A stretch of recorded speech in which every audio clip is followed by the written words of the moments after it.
Restoring the Biblical Calendar, prepared by the 144,000teachers.org. The last great conflict may have just begun.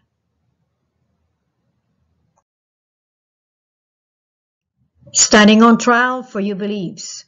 Although calendars have been used throughout history for economic, agricultural, social, or political reasons, the main purpose for creating calendars was and is still today for religious reasons, to worship God or gods at appointed times. He who rules over the calendar rules over the nations. Table of contents. Word of introduction. Worst case scenario in the court of law. Reminder. How to file against a charge. How to bring down false calendars. Fifth charge, category, dates, and calendars. Fifth charge and court evidences. Response to the court affidavit number 1. Conclusion.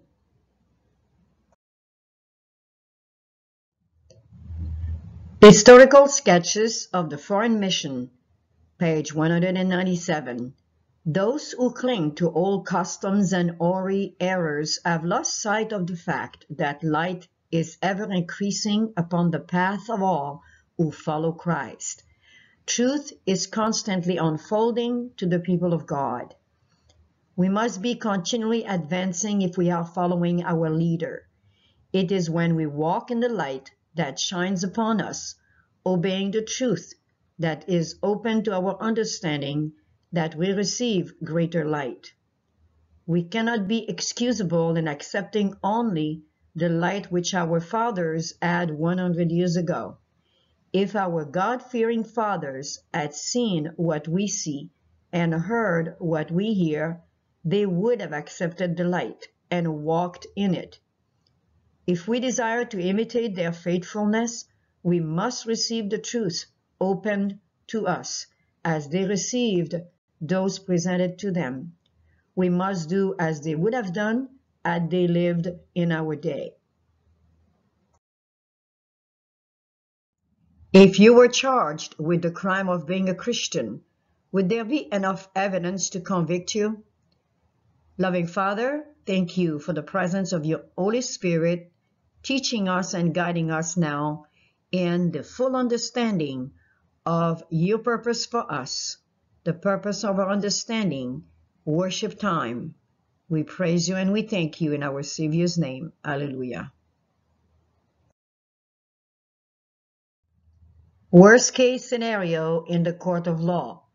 The New World religion is now in place under the New World Order government, and it is now a crime worthy of death to teach doctrines other than those approved by the New World religion. You have been charged with the crime of teaching false doctrines, and you must appear before the New World Order court for your beliefs. All your books and materials have been confiscated, and you are to appear in court to stand for yourself, as no criminal lawyer wants to defend your case. All your money, properties, and assets have been taken over by the New World Order. Reminder, you have no right to remain silent. If all these charges are proven true, you will be accused of rebellion against the New World religion and the New World government, and if convicted, you could face imprisonment or the death penalty. The court may decide if you are entitled to use your confiscated material to defend yourself. Rabbinical Jews, Catholic scholars, representatives of different Protestant denominations, former Seventh-day Adventist theologians, pastors, and members in good standing of your church may be subpoenaed at your trial to witness against you.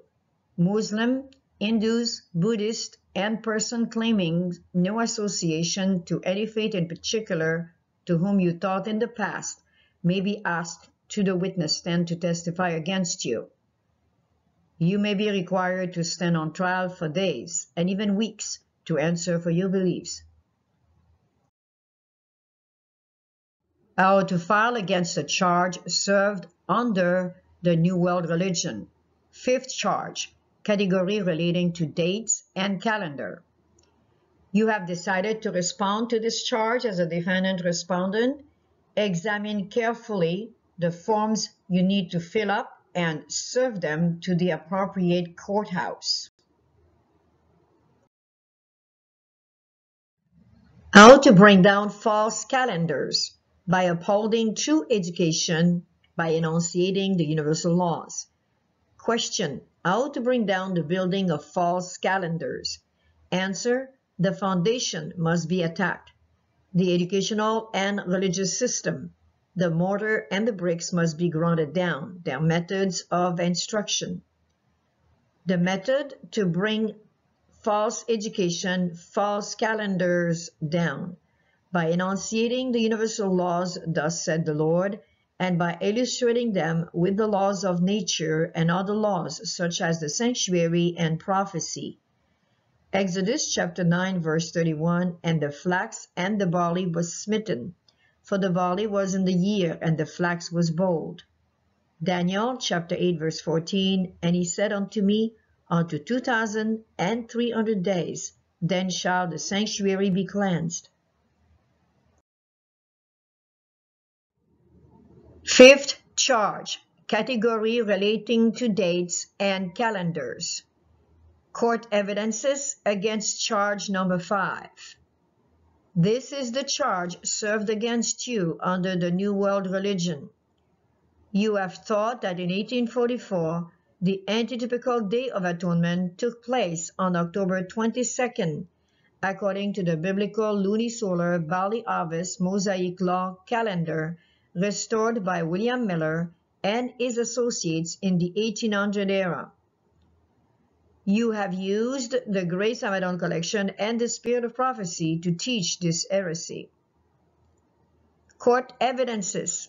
The rabbinical Jews, who are experts in reckoning their feast days according to the equinox, claim that the Day of Atonement in 1844 was September 23rd. SDA theologians who have left the SDA Church claim that nothing happened in 1844 and that Christ entered the most holy place at his ascension.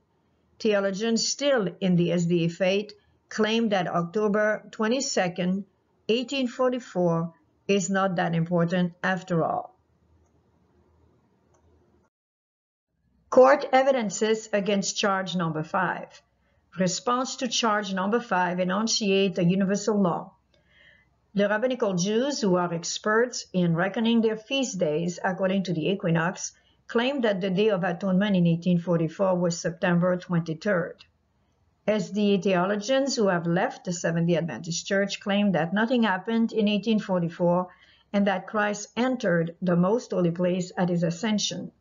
Theologians still in the Seventh-day Adventist faith claim that October 22nd, 1844 is not that important after all. Leviticus chapter 23, verses 10 and 11, ye shall bring a sheaf of the first fruits of your harvest, which was the barley, unto the priest, and he shall wave the sheaf before the Lord to be accepted for you. Daniel 8, verse 14, and he said unto me, unto 2,300 days, then shall the sanctuary be cleansed. Daniel 9, verse 25, beginning of the 2300 days are declared as such. Know therefore and understand that from the going forth of the commandment to restore and to build Jerusalem. Fifth charge, response to the court, affidavit number 1. This is the charge served against you under the New World Religion. You have thought that in 1844, the antitypical Day of Atonement took place on October 22nd, according to the biblical lunisolar barley harvest Mosaic law calendar, restored by William Miller and his associate in the 1800 era. You have used the Grace Amadon collection and the Spirit of Prophecy to teach this heresy. Step number 2, illustrate the universal laws with natural and other laws. The Grace Amadon Collections, Part 2, page 13. Therefore, the 70 weeks terminated in the autumn of AD 34, and the 2300 days of years terminated in the autumn of 1844 with the Day of Atonement or cleansing of the sanctuary. The writings of the Christian Jewish scholar Joseph Samuel C. F. Frey exerted a marked influence upon Snow and his associates in fixing upon October 22, 1844, as the precise 10th day of the 7th month fulfillment of the atonement autumnal type. Fifth charge. Response to the court. Affidavit number 1. This is the charge served against you under the New World religion. You have thought that in 1844 the antitypical Day of Atonement took place on October 22nd, according to the biblical lunisolar Barley Harvest Mosaic Law calendar, restored by William Miller and his associates in the 1800 era. You have used the Grace of Add-on collection and the Spirit of Prophecy to teach this heresy. Step number 2. Illustrate the universal laws with natural and other laws. The validity of the October 22nd as the true equivalent to the 10th day of the 7th month of the appointed Hebrew sacred year depends, point number 1, upon the correct determination of the true beginning of the biblical sacred year. Point number 2, upon locating the true 7th month in that year. Point number 3, upon the correct reckoning of the true 10th day of that 7th month. Point number 4, upon the basis of the Karaite Hebrew reckoning. We suggest that you peruse key number 8, series number 2 of the Unimpeachable calendar, which relates to the Grace Add-on collection. Fifth charge. Response to the court. Affidavit number 1. This is the charge served against you under the New World religion. You have thought that in 1844 the antitypical Day of Atonement took place on October 22nd, according to the biblical lunisolar Barley Harvest Mosaic Law calendar, restored by William Miller and his associates in the 1800s era. You have used the Grace Add-on collection and the Spirit of Prophecy to teach this heresy. Step number 2. Illustrate the universal laws with natural and other laws. The Karaite Hebrew reckoning depended on the month of barley harvest being April Gregorian reckoning. The Passover can never be in March Gregorian reckoning. The latter rain is still falling in Israel till the first week in April. The Paschal moon limit then is April 8 to May 6. The true 10th day of the 7th month biblical calendar in October 22, 1844 depended on the new moon on crescent of October 13.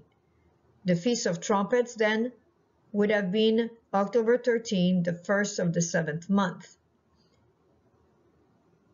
We submit to you the link for your perusal.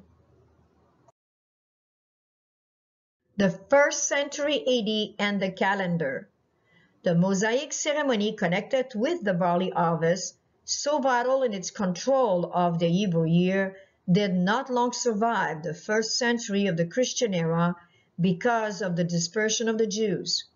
The period of persecution, which followed the fall of the Second Temple in 70 AD, ultimately brought about a fixed calendar for the Jews, one that was based upon an entirely different rule of intercalation than the ancient barley harvest regulation, which was replaced by the vernal equinox. About the 8th century AD, the Karaites arose to oppose the influence of the Reubenites' fixed calendar and to restore the barley harvest schedule as the important index to regulate the leap year. This controversy over the Hebrew calendar raged for several centuries.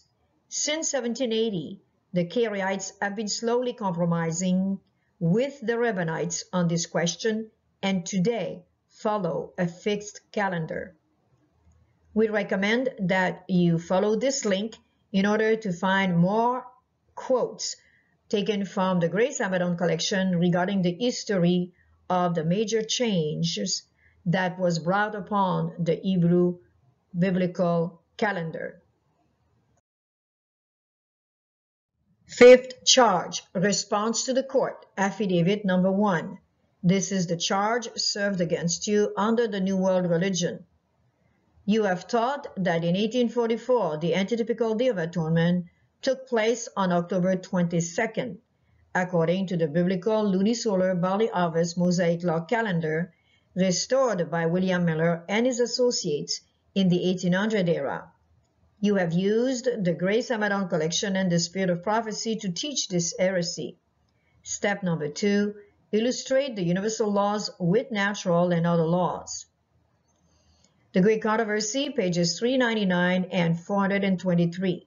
The 10th day of the 7th month, the great day of atonement, the time of the cleansing of the sanctuary in the year 1844, fell upon the 22nd of October. Both the prophecy of Daniel chapter 8 verse 14 unto 2,300 days, then shall the sanctuary be cleansed, and the first angel message, fear God and give glory to him, for the hour of his judgment is come, pointed to Christ's ministration in the most holy place to the investigative judgment. Synchronism and chronology of the 2,300 days of Daniel chapter 8 verse 14, explained in Daniel chapter 9 verses 24 to 27, verse by verse. Daniel chapter 8 verse 14, unto 2,300 days, then shall the sanctuary be cleansed. Using the year-day computation principle, literal time is converted to prophetic time when symbolism appears in the prophecy. Daniel chapter 8 verse 14 is a symbolic prophetic time because animals are used to symbolize kingdoms in chapter 8 of Daniel. Therefore, 1 day equal 1 year. 2,300 days equal 2,300 years.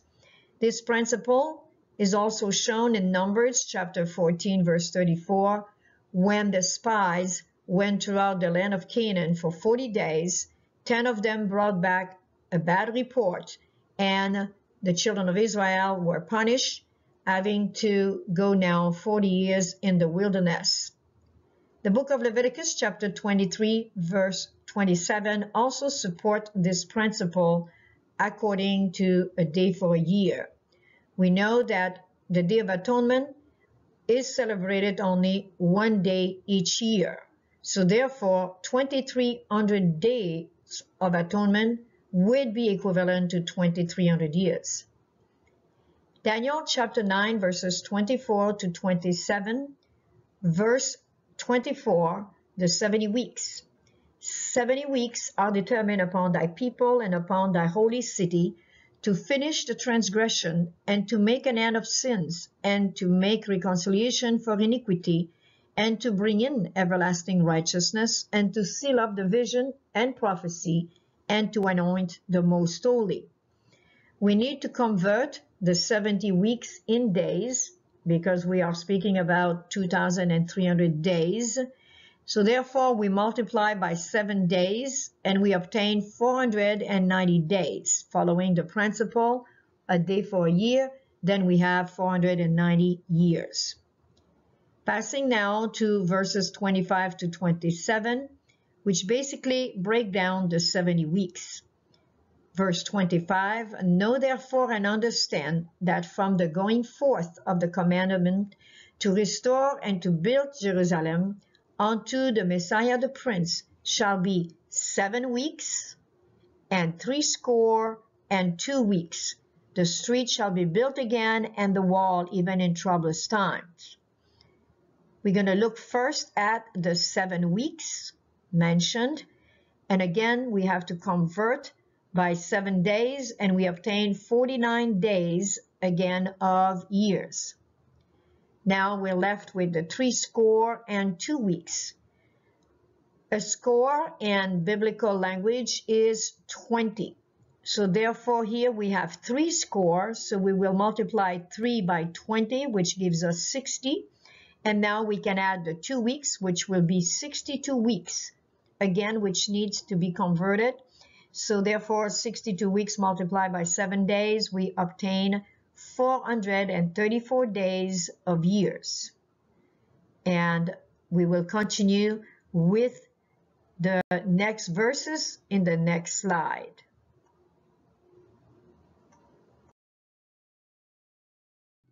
Continuing with verse 26 of the book of Daniel, chapter 9. After 62 weeks shall Messiah be cut off, but not for himself. And the people of the prince that shall come shall destroy the city and the sanctuary, and the end thereof shall be with the flood. And unto the end of the war desolations are determined. After 62 weeks, or 434 days of years, is exactly the same 62 weeks as we have found in verse 25, or 434 days of years. In verse 26, more synchronisms or events are added to this chronology. Verse 27, and he shall confirm the covenant with many for 1 week, and in the midst of the week he shall cause the sacrifice and the oblation to cease. And for the overspreading of abominations he shall make it desolate, even until the consummation, and that determined shall be poured upon the desolate.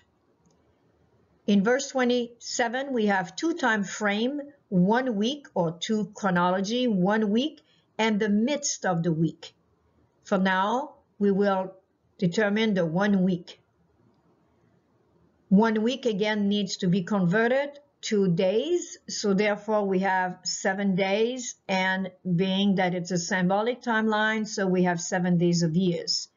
So the total, if we bring together the verses 25, 26, and 27, 26 being the same as 25, we have now 49 plus 434 plus 7, which gives us 490 days of years, which is exactly the same as the 70 weeks multiplied by 7 days, 490 days of years. The next step now will be to determine the years and times in history when these numbers apply. And this is what is called chronology. The events are the synchronism, and the timeline are the chronology.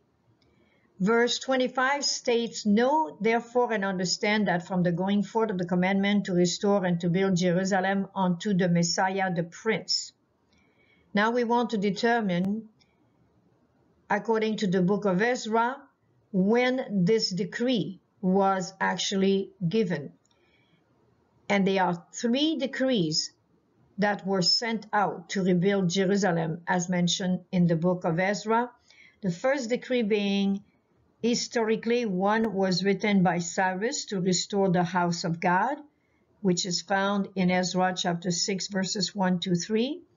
The second decree was written by Darius to resume the work on the temple in Ezra chapter 6, verse 8.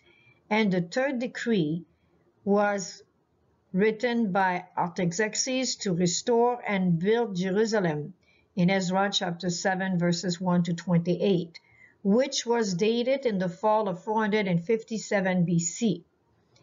And by following carefully the chart in the next slide of Daniel chapter 9, verses 24 to 27, we will be able to demonstrate this and again to determine the prophecy of Daniel chapter 8, verse 14. We encourage you to visit this link as we give a much greater understanding of the synchronism and chronology of 457 BC, which we will see now in the next slide, how to represent it.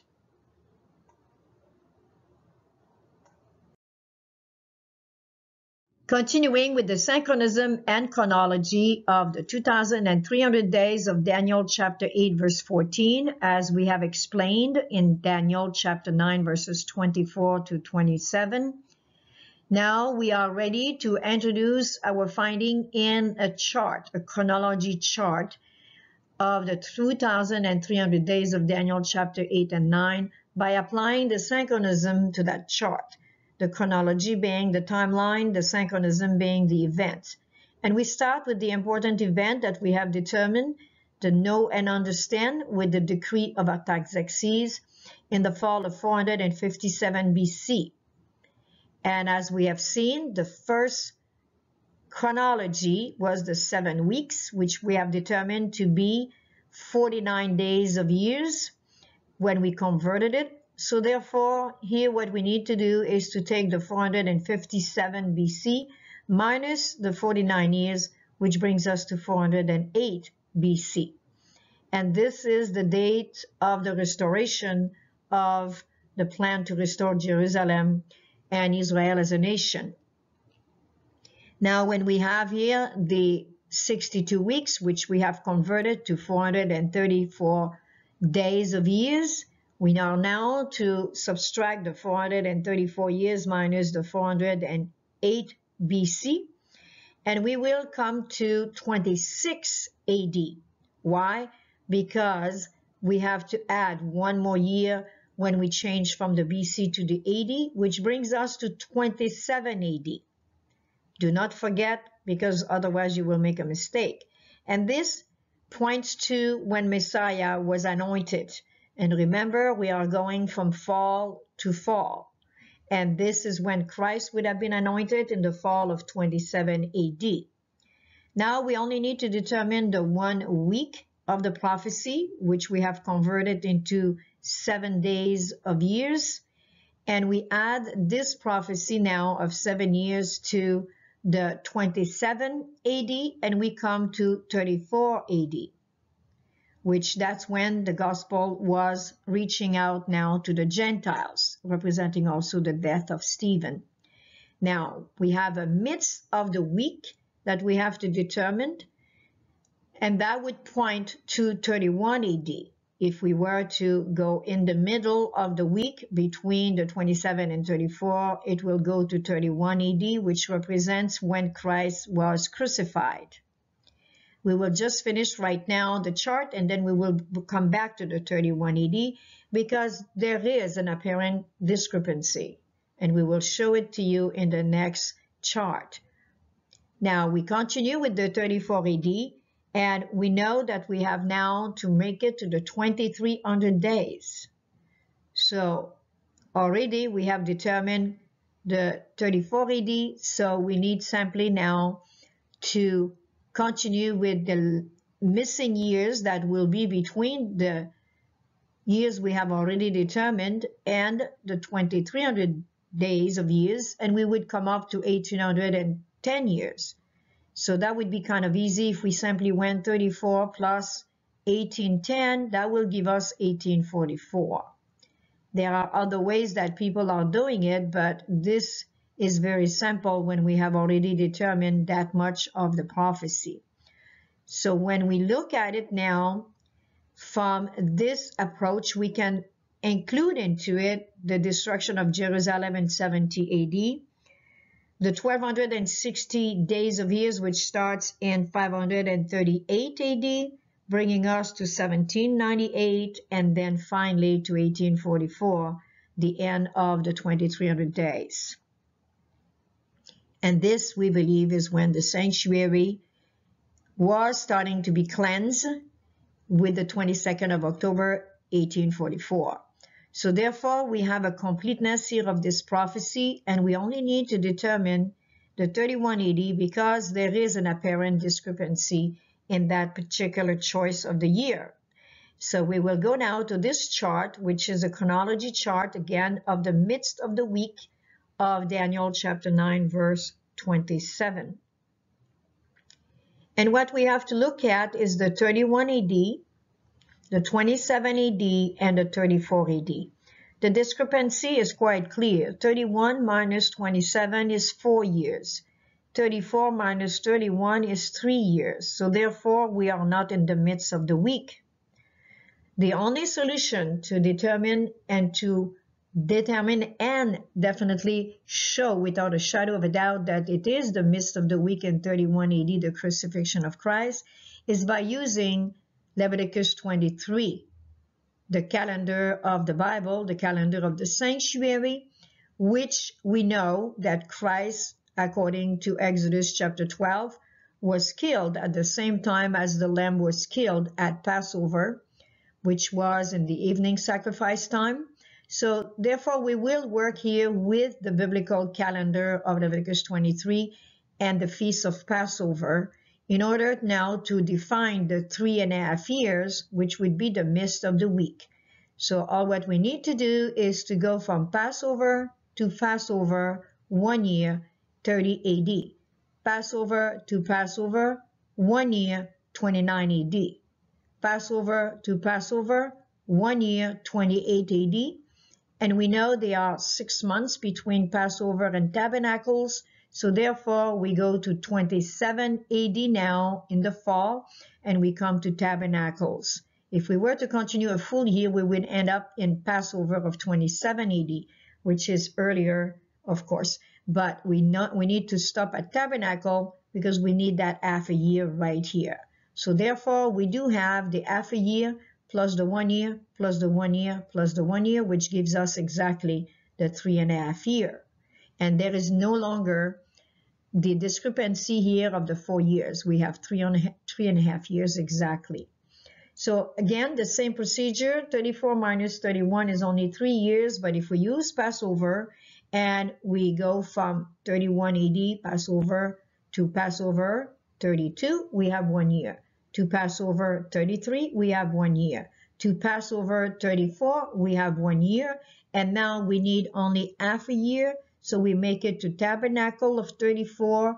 And that's when Stephen was stoned and the gospel went to the Gentile. And we have our half a year because there are 6 months between the spring and the fall feast. So therefore, we have again a full 3.5 year, which makes it exactly the midst of the years. And many people do not know this, and they keep on teaching it, and there is definitely an apparent discrepancy that can only be resolved by using the biblical calendar that we have here demonstrated perfectly. So therefore, the prophecy here stands as being the time that Messiah was cut off, according to the prophecy, 31 AD. These are the wonderful, wonderful truth that we find into the synchronism and chronology of the book of Daniel, starting with Daniel chapter 8 and explaining it with chapter 9 of Daniel.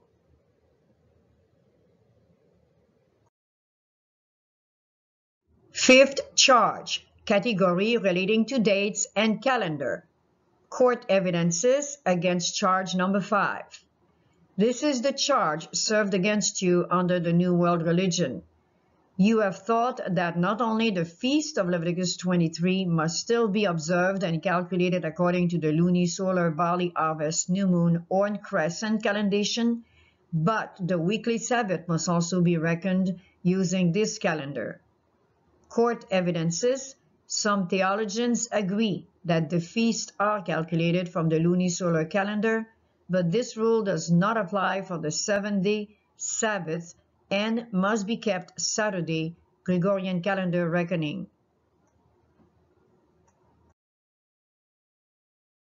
Court evidences against charge number 5. Response to charge number 5. Enunciate a universal law. Some theologians agree that the feasts are calculated from the lunisolar calendar, but this rule does not apply for the 7-day Sabbath and must be kept Saturday, Gregorian calendar reckoning.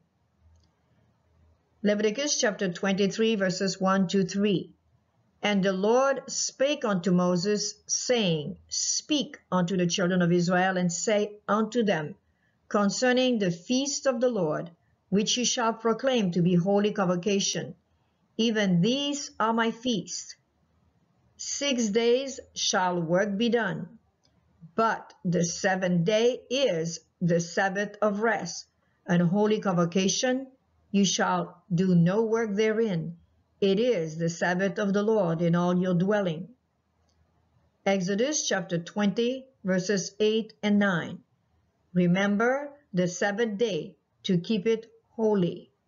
6 days shalt thou labor and do all thy work, but the seventh day is the Sabbath of the Lord thy God.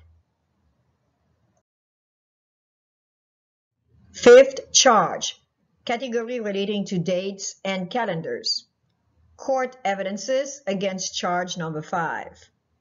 This is the charge served against you under the New World Religion. You have thought that the crucifixion date occurred in 31 AD, Thursday, April 26, Julian Gregorian calendar reckoning. Thus, the resurrection would have occurred April 28, Saturday, Julian Gregorian calendar reckoning, according to biblical, astronomical, chronological, and historical data. Court evidences the Catholic Church claims that the resurrection date was April 5th, 33 AD, a Sunday, making it the sure sign of her authority. Court evidences against charge number 5. Response to charge number 5. Enunciate a universal law. The Catholic Church claims that the resurrection date was April 5th, 33 AD, a Sunday, making it the sure sign of her authority. Daniel chapter 9 verse 24, view slide 18.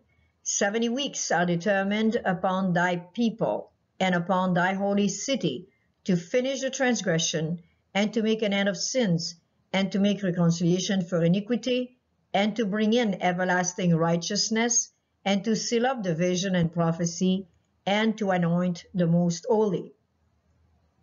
Daniel chapter 9 verse 27, and ye shall confirm the covenant for many for 1 week, and in the midst of the week ye shall cause the sacrifice and the oblation to cease. Fifth charge, response to the court affidavit number 1. This is the charge served against you under the New World Religion. The Catholic Church claims that the resurrection date was April 5th in 33 AD, a Sunday, making it the sure sign of her authority. Step number 2, illustrate the universal laws with natural and other laws. Passover was celebrated the day after the evening when the moon stands diametrically opposed to the sun, as everyone can see at the time of full moon. In 31 AD, the full moon was April 25th, Wednesday, Julian Gregorian reckoning. We give you the links for your perusal in order to verify those important data. Fifth charge, response to the court, affidavit number 1. This is the charge served against you under the New World Religion.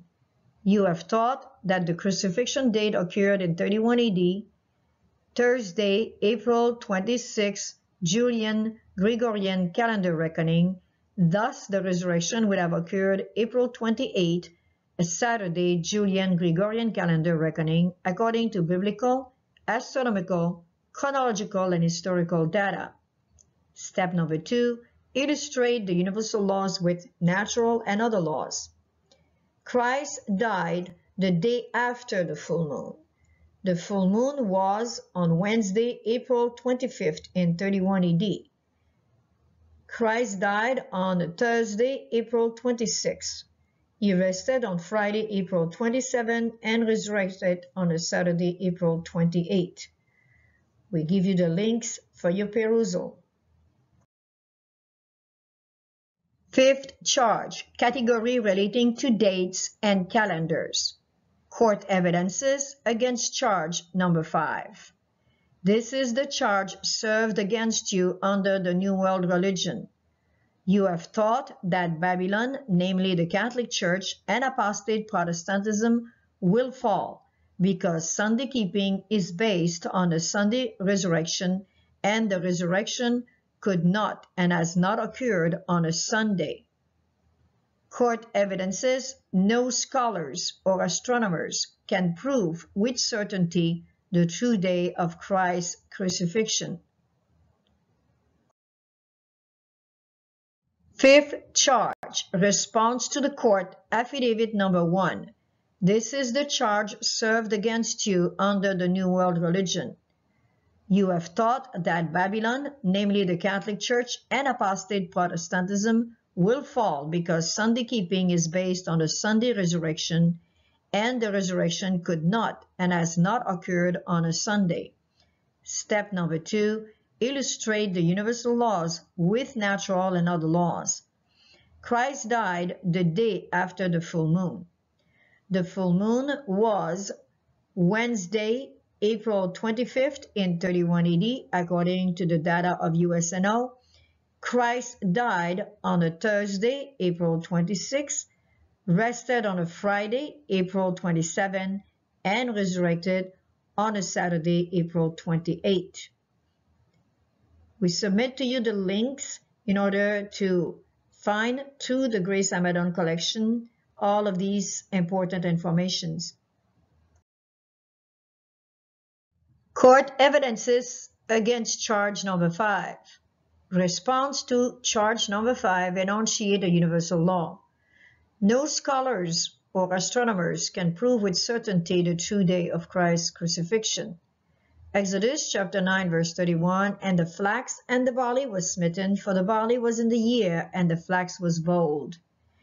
Exodus chapter 12 verse 2, this month shall be unto you the beginning of months. It shall be the first month of the year to you. Leviticus chapter 23 verse 5, in the 14th day of the first month at even is the Lord's Passover.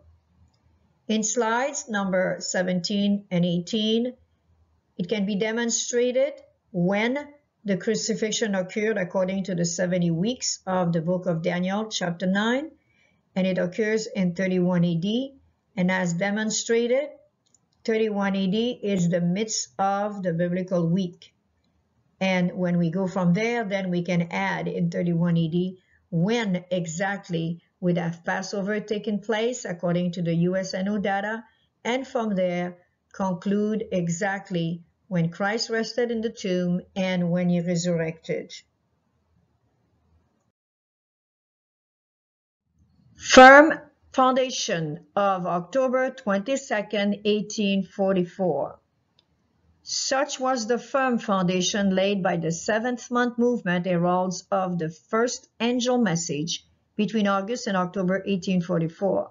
Such was the sure position maintained and strengthened by the pioneers of the third angel's message, as the advancing light on the sanctuary truth explained the nature of the event which had actually transpired on that all-important day in the heavenly sanctuary above, and which now involved the testing truth of the Sabbath. Let there be no confusion or uncertainty upon the sanctuary truth.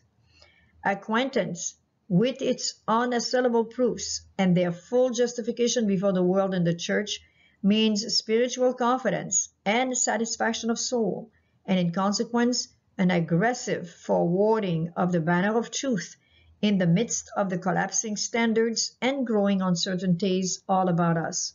We are a people with the heavenly message and a divine mandate to which we must ever adhere with unswerving allegiance. Grace Amadon Collection, Part 6, Ellie Froom, 1939. The unimpeachable biblical calendar, based on the lunisolar barley harvest reckoning, now restored, will cause the fall of Babylon. Continue with Section 7, declaring the true Sabbath.